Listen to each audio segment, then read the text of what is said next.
Hello, we are Team 901, which consists of Tanner Hansen, Cedric Addie, Lauren Kozlowski, Carly Lipinski, and Allicia Russell, and this is our Team Excel project video and presentation.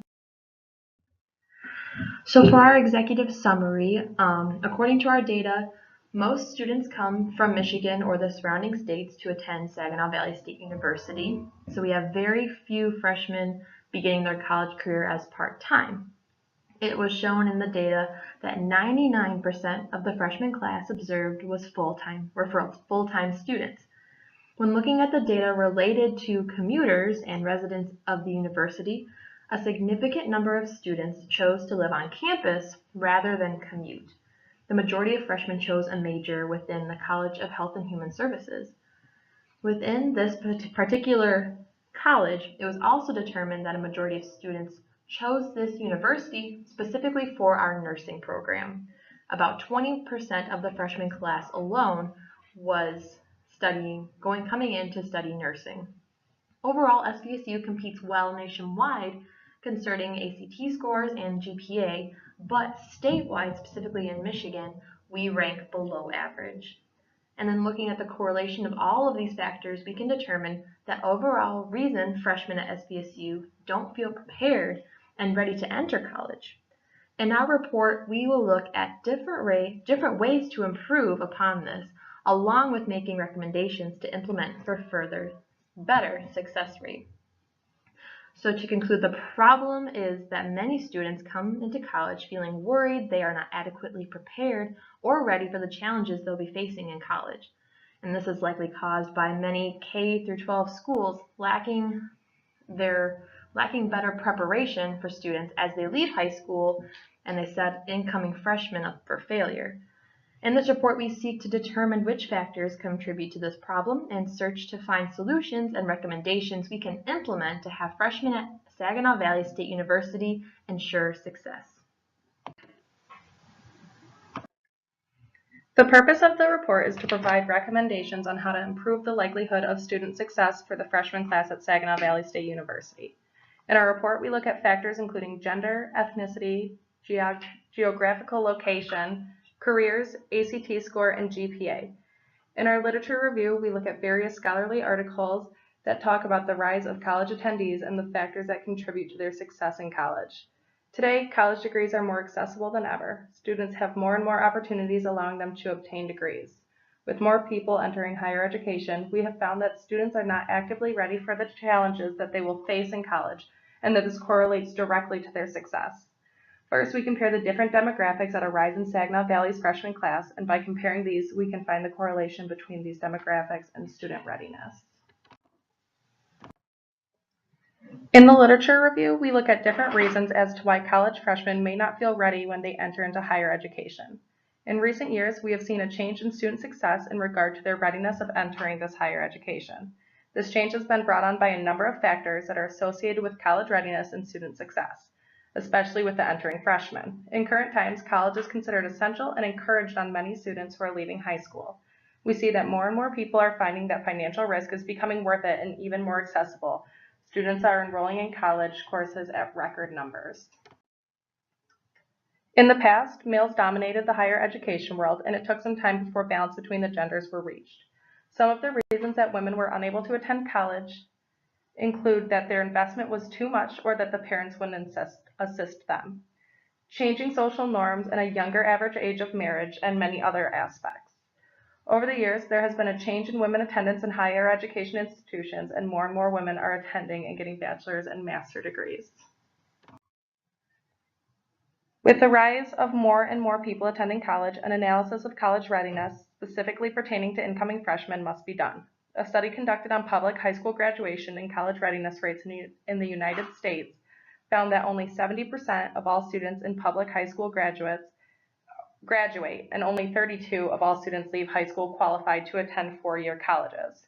They find that much of this unpreparedness is because high school is losing students in their retention often before they can graduate and obtain their high school degree. It also shows how students who are in college may not be fully ready or prepared to take on the challenges of higher education, and it can in turn lead to failure. With more and more people going to college, this is an alarming statistic for us to look at. Policymakers, business people, educational leaders, and more are all working together to redefine how we prepare students for college. Social and emotional learning is another new resource used to help incoming freshmen feel ready for what they will face in college. The first demographic we're going to look at is gender. Out of the data, it showed that 69% of the freshman class from the data set was female, while only 31% of the freshman class were males. The next demographic is going to be ethnicity. The data was filtered by ID numbers. A majority of the freshmen identified as white, while the minority, only being one person, identified as American Indian. Next, we're going to look at zip codes. According to the data, a majority of the students that came to SVSU were freshmen from Michigan and surrounding states. There were a few students that came from the West Coast, but a majority were from Michigan. Looking at full-time versus part-time students, 99% of the freshman class that was observed were full-time students. Only 1% of the students were part-time. Comparing commuters versus residents, this was filtered by yes and no for commuter or resident, and as well as the colleges that their majors are within. So a majority of students that live on campus are majoring within the College of Health and Human Services, while the minority of students living on campus are undecided.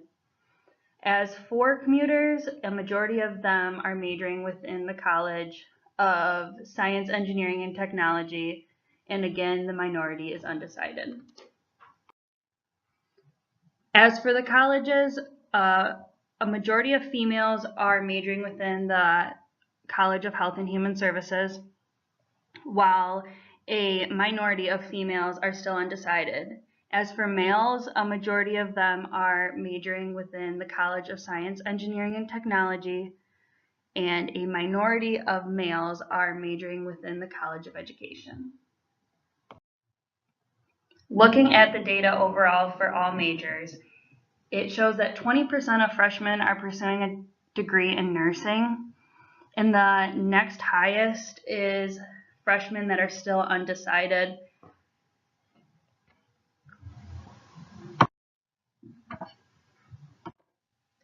So now we're going to look at some different cross tables where we are showing the differences and similarities on GPA scores and ACT scores, both in individual subjects, math, English, science, and reading, and their overall composite score. And we're going to compare genders, obviously male and female, divisions/departments in Saginaw Valley, which are Art and Behavioral Sciences, the College of Business, the College of Education, Health and Human Services, Science, Engineering, and Technology, and those freshmen coming in undecided. And third, we are dividing it up by residency choices. So we have commuters who live off campus, and then those living in first-year suites, Living Center South, Living Center Southwest, and Living Center North, which is now called Mary J. Brandamore House. So first we're looking at GPA, and as we see, females have a higher score by 0.29 points, which isn't a huge difference, but there it is. And then looking at residency, the highest GPA average is from the MJB, or Living Center North. And then in ascending order, there's commuters, Living Center Southwest, first year suites, and with the lowest incoming GPA, we have Living Center South. And lastly, by division, the highest GPA to the lowest, we start with Health and Human Services, which is a lot of obviously our new nursing students, Science, Engineering, and Technology, College of Education, College of Business, Art and Behavioral Sciences, and lastly, undecided. But even though this is the ascending order for divisions, there is as little as you can see, 0.01 points for their GPA between the divisions. So statistically, there's not a huge difference between each department. Next, we're switching over to ACT scores. So these are the individual scores for the math section. For GPA, males achieved higher than females. Again, not a huge difference. And by residency, the highest was Living Center Southwest, then MJB, then commuters, first year suites, and last again is Living Center South. And then by division, our highest was Science, Engineering, and Technology, then College of Business, Undecided, Health and Human Services, College of Education, and Arts and Behavioral Sciences. Then moving on to the English section of the ACT, we have females outperforming males by a couple points for ACT score. And then for division, our highest was, okay, and then looking at the residencies, our highest performing again was Living Center Southwest, then MJB, commuters, first year suites, and Living Center South. And then in the divisions, which again were only hundredths of points apart, so statistically there's not a huge difference between the departments, but the highest ranking again was Science, Engineering, and Technology, then College of Business, Health and Human Services, Undecided, College of Education, and Arts and Behavioral Sciences. Moving on to the science section, females performed higher than males, but it's only by 4/100ths of a point, so there are basically, the same scores. And then by residency, we have Living Center Southwest again achieving the highest scores, then commuters, MJB, first year suites, and Living Center South. And then by divisions, logically, we have Science, Engineering, and Technology as the highest achieving, then College of Business, Health and Human Services, Undecided, and last again is Arts and Behavioral Sciences. Then our last category or section was the ACT reading section. For gender, females achieved higher by a couple points. For residency, the highest once again was Living Center Southwest, then MJB, and commuters, first year suites, and Living Center South. And by division, Undecided actually achieved highest, and then the Science, Engineering, and Technology. Starting the residency listing over, the highest ranking for the reading section was Living Center Southwest, then MJB, commuters, first year suites, and Living Center South. And then by division, Undecided was the highest, and then Science, Engineering, Technology, Health and Human Services, College of Business, College of Education, and Arts and Behavioral Sciences. And then in conclusion, the whole entire ACT, the composite scores, for gender, females achieved higher, but it was only by 1 point, so genders, it's pretty close. And then for residency, Living Center Southwest was the highest, followed by commuters, MJB, first year suites, Living Center South. And then for division, Science, Engineering, and Technology had the highest scores. Second, College of Business, then Undecided, then Health and Human Services, College of Education, and Arts and Behavioral Sciences. So consistently throughout the data, we saw some of the highest performing residencies included Living Center Southwest and MJB, while the lowest were regularly Living Center South and first year suites. For divisions, the highest were Science, Engineering, and Technology, and Health and Human Services, while the lowest were consistently Arts and Behavioral Sciences and College of Education. Meanwhile, gender did not appear to have a significant influence on scores, for the female and male superiority kind of flip-flopped throughout the data, so there's not one that's consistently higher than the other. Then taking a look at Michigan and national averages for ACT scores, there are interesting comparisons between the two with our data. Incoming freshmen at Saginaw Valley have an average composite score on ACT of 23.09, while the statewide average is 24. However, the national average is only 21, so SVSU freshmen are below average within Michigan, but above our nation's average. When the scores are broken down by subject, the story is much of the same. In each subject, math, English, science, and reading, SVSU freshmen rank below Michigan average, but above national average. Although in science, Saginaw Valley students nearly match the Michigan average with 23.1, while the statewide score is 23.8. So according to the data, SVSU overall competes well nationally, but struggles meeting and exceeding Michigan standards. The student readiness analysis shows that the bar level has the highest average of all the data. This means students feel less prepared to start freshman year due to financial issues, family responsibility, conflicting work schedules, and limited institutional knowledge. And on the other end of the spectrum, the lowest average is the stress level. So this means students are least worried about their own stress when starting out freshman year. Taking this data and looking at the correlation analysis, we show, well, the point of a correlation analysis, a correlation matrix is to point out variables that are correlated to one another. Something is perfectly correlated if it is either 1 or -1. We were asked to highlight the measurements that had a significance higher than 0.5. It turns out for the strategies, managing work and time and meeting course requirements, belief in one's ability in meeting course requirements and tendency to seek help, and stress level and attitudes towards test taking all had a 0.45 significance or higher. Ability to meet course requirements was correlated with 3 things: managing work and time, belief in one's ability, and tendency to seek help. This makes a ton of sense since we are measuring the readiness of freshman students, and in college are graded based on ability to meet the requirements of your course. Tendency to seek help, managing work and time, and believing in one's ability are key attributes in being able to meet requirements, which in turn leads to readiness by college freshmen. These factors should be major things to consider when developing a plan to better prepare students for college. Stress level and attitudes towards test taking also showed correlation. This is likely because students have a poor attitude towards test taking and are more likely to be stressed over them. So next we look at the recommendations that we need to implement at SVSU to take care of the problem of students not feeling ready when they come into college. One of our first recommendations would be to incorporate social and emotional learning into freshmen's curriculum.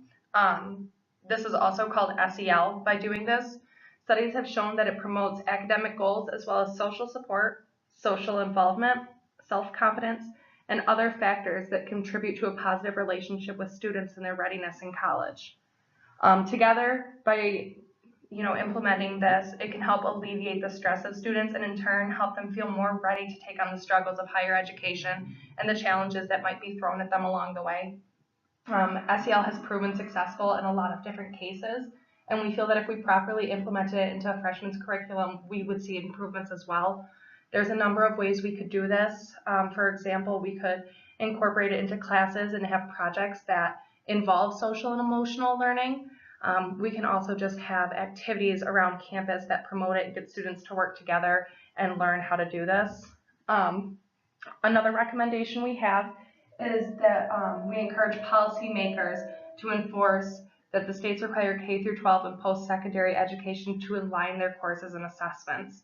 An issue we found is that a lot of students don't feel ready when they come to college because they weren't prepared with homework and assessments in high school. This means that students need to be better prepared in their education and have content that works hand in hand with what they're going to be learning. A big issue in student success is the knowledge, skills, and experiences that they bring with them into college. If K-12 worked harder to make sure that the content matched one another, there'd be a higher success rate when they actually do get into college. Our last recommendation would be a freshman success course. The idea behind this is that it'd be a required course that all freshmen at Saginaw Valley State University have to take during their first semester of college. In this course, they would learn how to succeed in college by learning a number of different skills and challenges that they might face and how to better handle them. Some of the ways we would do this would be by showing students how to locate resources and how to use their resources, both academic and non-academic. This would include finding the library, how to use all the resources in the library, going to counseling, and a number of other things they might need to learn along the way. We would also try and encourage teaching time management and how to manage the stress of taking college courses and preparing for those. And then also maybe understanding financial sides of the student loans and other real world information that they might come to face in their 4 years at college.